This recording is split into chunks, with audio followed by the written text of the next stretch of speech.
आज पैडागोजी का जो है वो फर्स्ट टॉपिक जो है हम करेंगे। जितने भी वीडियो अब तक अपलोड करे हैं उनके अंदर ये वाला वीडियो नहीं है, तो आप इसका जो फर्स्ट टॉपिक है आप इस वीडियो के अंदर देख सकते हो। तो इसका शुरुआत जो है उसके अंदर फर्स्ट टॉपिक है इसका कि शिक्षा शास्त्र की परिचय, इसकी उत्पत्ति कहाँ से होती है और इसका विकास कैसे होता है। इसके अंदर हम ये पढ़ेंगे। तो सबसे पहले देखो, इसके अंदर परिचय के अंदर दे रखा है कि शिक्षा शास्त्र का अभिप्राय उस व्यवहार से लगाया जाता है जिसमें एक शिक्षक मनोवैज्ञानिक तरीके से अपने विद्यार्थियों को कम से कम समय में ज़्यादा से ज़्यादा सिखाने का प्रयास करता है। कहने का मतलब ये है कि शिक्षा शास्त्र के अंदर जितने भी मनोवैज्ञानिक विधियां हैं, टेक्निक्स है, उन सब का प्रयोग करके वो क्या करेगा, एक बच्चे को सिखाने का प्रयास करता है। ठीक है। इसके अंदर आया एक वर्ड अधिगम। अधिगम क्या होता है? बच्चे को सिखाकर उसके व्यवहार में परिवर्तन लाना ही अधिगम होता है। ठीक है। वही जो परिवर्तन हम ला रहे हैं वो किसके द्वारा ला रहे हैं? शिक्षा के द्वारा ला रहे हैं। ठीक है। जो शिक्षा है वो उसको किस तरह से हम उनके अंदर प्रवेश कराएंगे, उसको किस तरह से बच्चों को हम सिखाएंगे। हम अलग अलग मनोवैज्ञानिक तरीके होते हैं, विधियां होती हैं। ठीक है। इसके अलावा ऑडियो विजुअल एड्स होते हैं, जिसे कई बार जैसे पोस्टर है या ऑडियो या वीडियो दोनों का भी प्रयोग कर सकते हैं, डेमो दे सकते हैं, जिसकी वजह से क्या है, बच्चों को हम अच्छे से सिखा सके और कम से कम समय में क्या है, ज़्यादा से ज़्यादा सिखाने का प्रयास करें कि हाथों हाथ बच्चों को क्या हो, वो चीज़ जो है वो उनको समझ में आ जाए। और इसके लिए भी क्या किया जाता है, बच्चों का सबसे पहले स्तर देखा जाता है। ठीक है, कि उनका लेवल क्या है, बच्चे किस लेवल के हैं, तो उस लेवल के अकॉर्डिंग जो है वो उसके अंदर विधियों का प्रयोग किया जाता है और उन्हीं विधियों के माध्यम से जो है बच्चों को सिखाया जाता है। तो देखो, शिक्षा शास्त्र की दिशा में सबसे पहला विचार 1628 में कोमैनियस नामक वैज्ञानिक ने जो है शिक्षा शास्त्र के अंदर सबसे पहला विचार इन्होंने दिया था। किसने दिया था? कोमैनियस ने दिया था। फिर जर्मनी के विद्वान आए पेस्टालॉजी। इन्होंने क्या किया, 1774 ईस्वी में बालकों को सिखाने के लिए विशेष तरीके बताए, टेक्निक्स बताई अलग अलग, कि यदि आप उनको प्रकृति से जोड़कर सिखाओगे। ठीक है। अब बच्चे के कोई पेड़ देखा ही नहीं है तो उसके बारे में कैसे जानकारी मिलेगी। ठीक है। कोई फूल के बारे में आप उसको बता रहे हो तो वो फूल अगर उसने देखा हुआ होगा, वो चीज उसने देखी हुई होगी, तो वो अच्छे से उसको सीख सकेगा। तो इसी वजह से जो पेस्टालॉजी थे, इन्होंने कहा था कि भी अलग अलग तरीके जो है वो बच्चों के लेवल के अकॉर्डिंग जो है वो अलग अलग तरीके अगर आप यूज कर कर बच्चों को सिखाते हैं तो बच्चे क्या होंगे, जल्दी सीख पाएंगे और कम समय में सीख पाएंगे। फिर अमेरिकी विद्वान आए थॉर्नडाइक। इनका नाम आप पूरी की पूरी पैडालॉजी में हर जगह इनका नाम आएगा। ठीक है, क्योंकि बहुत बड़े मनोवैज्ञानिक थे जिन्होंने क्या किया था, इस माध्यम का जो ये माध्यम इन्होंने बताए हैं, इन्होंने तो केवल तरीके बताए थे, यूज नहीं किए थे। लेकिन थॉर्नडाइक ने क्या किया था, इन माध्यमों को यूज करना जो है शिक्षा शास्त्र में यूज करने की जो है शुरुआत जो इन्होंने ही की थी। किन्होंने? थॉर्नडाइक ने की थी। लेकिन क्या शुरुआत की तथा जॉन डीवी जो थे इन्होंने इसका विकास किया था। जॉन डीवी क्या है, ये दुनिया के सबसे बड़े मनोवैज्ञानिक कहलाते हैं। ठीक है, सबसे बड़े टीचर कहलाते हैं। अगर मानना तो कहा जाता है ना कि जैसे सबसे बड़ा शिक्षक कौन है, तो सबसे बड़े शिक्षक के नाम आ जाता है जॉन डीवी का। वैसे तो ये मनोवैज्ञानिक नहीं थे, लेकिन इन्होंने क्या है, जैसे सिखाने के कुछ तरीके बताए थे, तो इस वजह से क्या है कि इनको एक मनोवैज्ञानिक की उपाधि दी गई थी बाद में। ये शुरुआत में मनोवैज्ञानिक नहीं थे, एक वैज्ञानिक के रूप में ही थे जॉन डीवी। तो बाद में इनको मनोवैज्ञानिक और एक सफल शिक्षक की जो है वो उपाधि दी गई थी जॉन डीवी को। फिर देखो, संसार में कोई भी कार्य अथवा काम तब तक समस्या के रूप में रहता है जब तक उसके समाधान की प्राप्ति नहीं हो जाती। संसार में कोई भी कार्य अथवा काम तब तक समस्या के रूप में रहता है जब तक कि उसके समाधान की प्राप्ति नहीं हो जाती। कहने का मतलब ये है कि कोई भी काम अगर शुरुआत होता है, कोई भी समस्या आ जाती है, तो उसका क्या होता है, जब तक समाधान नहीं होगा ना तब तक अपने दिमाग में क्या चलता रहता है, उसके लिए मतलब चिंतन चलता रहता है कि किस तरह से समस्या का समाधान हो। जैसे अभी आपके एग्जाम की आपको क्या है, आपके लिए एक समस्या के रूप में बना हो कि कब ये पेपर हो और कब जो है हमारी समस्या का समाधान हो।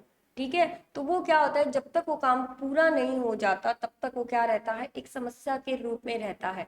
और उसका समाधान करने की जब हम प्रयास करते हैं, उसके बारे में सोचते हैं, विचारते हैं, ठीक है, जो उसके सॉल्यूशन के लिए जो अब आप क्या कर रहे हो, जैसे अभी टीचर के एग्जाम की तैयारी के लिए वो क्या है आपके लिए एक समस्या के रूप में है कि एक हमारे लिए समस्या है जिसका हमने सोल्यूशन करना है, और सोल्यूशन करने के लिए आप क्या कर रहे हो, इस वक्त पढ़ रहे हो, दिमाग का इस्तेमाल कर रहे हो, ठीक है, सोच रहे हो, विचार रहे हो कि किस तरह से हमें पढ़ना है, क्या पढ़ना है, कितना पढ़ना है, ठीक है। और समाधान कब तक नहीं होगा, जब तक आपका एग्जाम नहीं हो जाता, और एग्जाम होने के बाद आपका रिजल्ट नहीं आ जाता, तो वो क्या हो जाएगा आपका फिर लास्ट में समाधान हो जाता है। और तब तक वो जो आपके दिमाग में चलते हैं, सोचना, विचारना, समझना, पढ़ना, वो सब क्या होता है, वो चिंतन कहलाता है, ठीक है।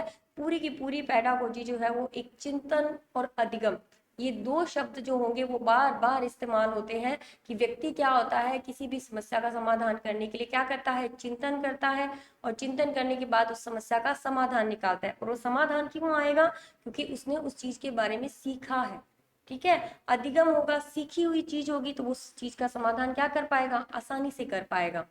तो जब व्यक्ति के सामने कोई काम समस्या पैदा हो जाती है तो व्यक्ति उस समस्या के बारे में सोचना, विचारना, समझना शुरू कर देता है, जिससे कि समाधान की प्राप्ति होती है।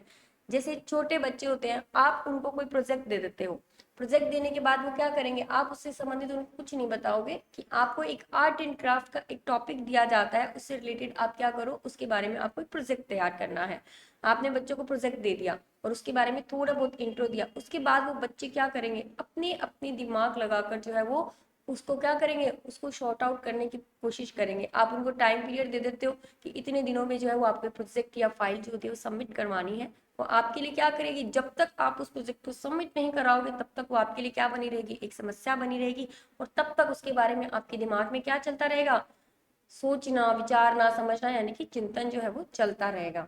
तो मनोवैज्ञानिक भाषा में ये जितना भी आप सोचते हो, विचारते हो, इन सब चीजों को क्या कहा जाता है, चिंतन कहा जाता है।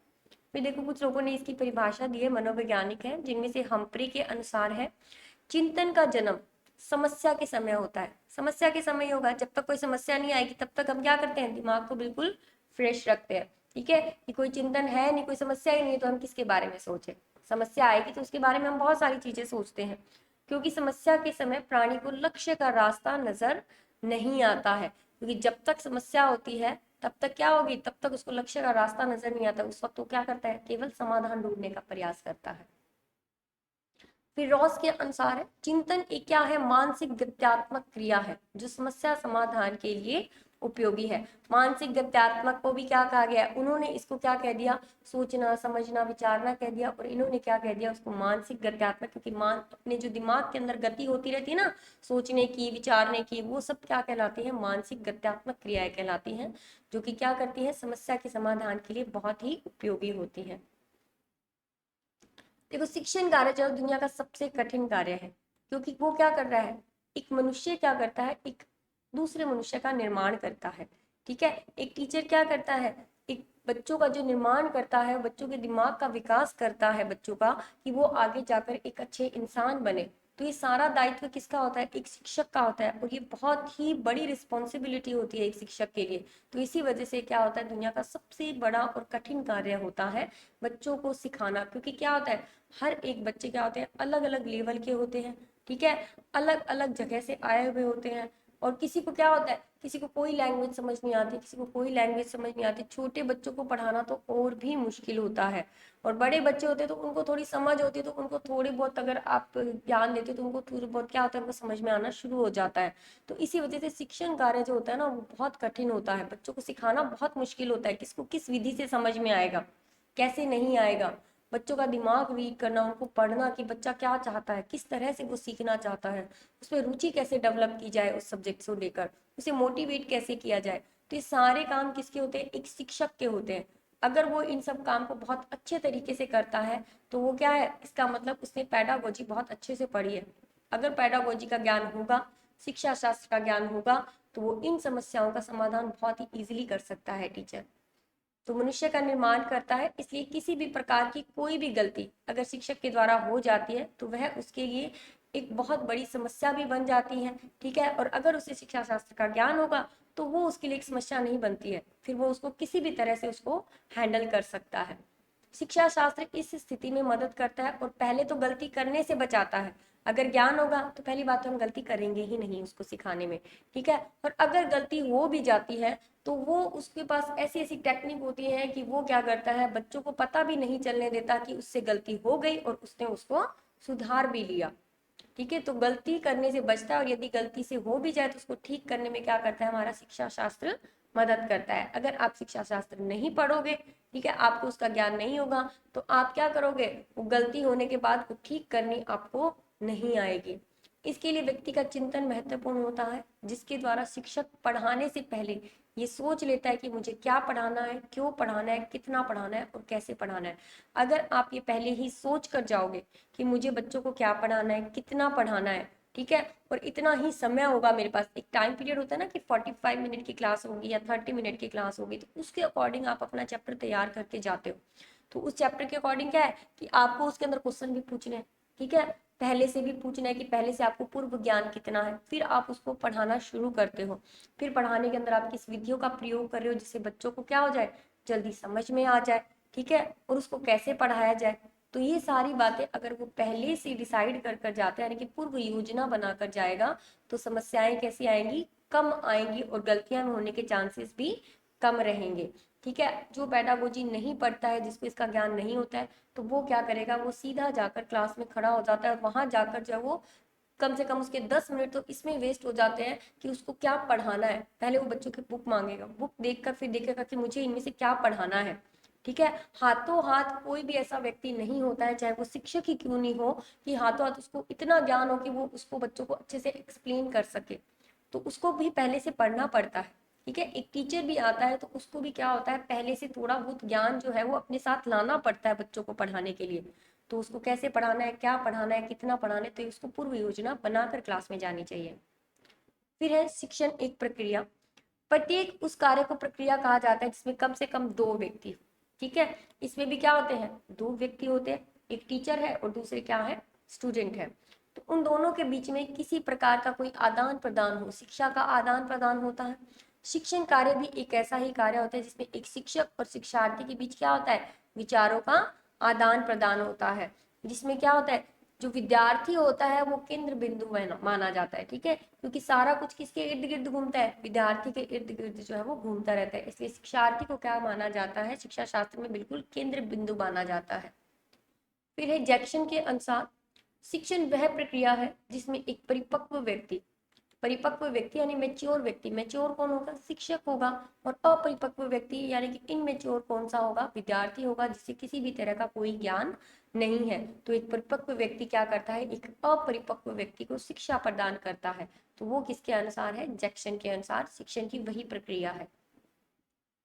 फिर है मॉरिसन के अनुसार शिक्षण एक ऐसी प्रक्रिया है जिसमें एक अधिक परिपक्व व्यक्ति क्या करता है, अंतः संबंधों के द्वारा कम परिपक्व व्यक्ति को सिखाने का प्रयास करता है। अंतः संबंध मतलब जो उसके आंतरिक संबंध होते हैं आपस में, जो एक टीचर और बच्चे के बीच में जो संबंध होते हैं, कि बच्चों को क्या होता है, उनको क्या होता है, कॉन्फिडेंस में लाना, ठीक है, और एक उनको ऐसा एनवायरनमेंट देना जिससे वो क्या करे, उसको फ्रेंडली महसूस करे और उसके बाद क्या है, उसको सीखने में वो हेल्प करे। आप किसी भी बच्चे को डरा कर उसको नहीं सिखा सकते, उसको फ्रेंडली वातावरण आपको बनाना पड़ता है वहां पर। इतना भी नहीं हो कि बच्चे जो है वो अनुशासन में नहीं रहे, ठीक है, जहां पर जिस चीज की रिक्वायरमेंट होती है उस चीज को वहीं पर जो है उसको फिक्स किया जाता है। तो बच्चे अनुशासन से बाहर भी नहीं हो, उनको सिखाया भी जाए और बच्चे जो है वो आराम से अपने क्वेश्चन भी पूछ सके। क्योंकि अगर आप बच्चे को डरा कर रखते हो तो उससे क्या होता है, बच्चे अपने मन में जो, ये उनके दिमाग में जो क्वेश्चन आते हैं ना, वो बच्चा नहीं पूछ पाता है। तो ये क्या होता है कि आपस में संबंध बनना बहुत अच्छा होता है एक टीचर और एक स्टूडेंट के बीच में, जिससे क्या होता है, अधिगम बहुत अच्छे से किया जाता है। नेक्स्ट क्लास के अंदर जो है हम शिक्षण प्रक्रिया के दृष्टिकोण के बारे में पढ़ेंगे, जिसके अंदर दो वैज्ञानिकों ने जो है अपने अपने अनुसार जो है वो इसके बारे में बताया हुआ है, दृष्टिकोण दिया है, जिसमें ब्लूम और जॉन डीवी होंगे, और इसके अलावा इसके सिद्धांत होंगे जिनके बारे में हम पढ़ेंगे।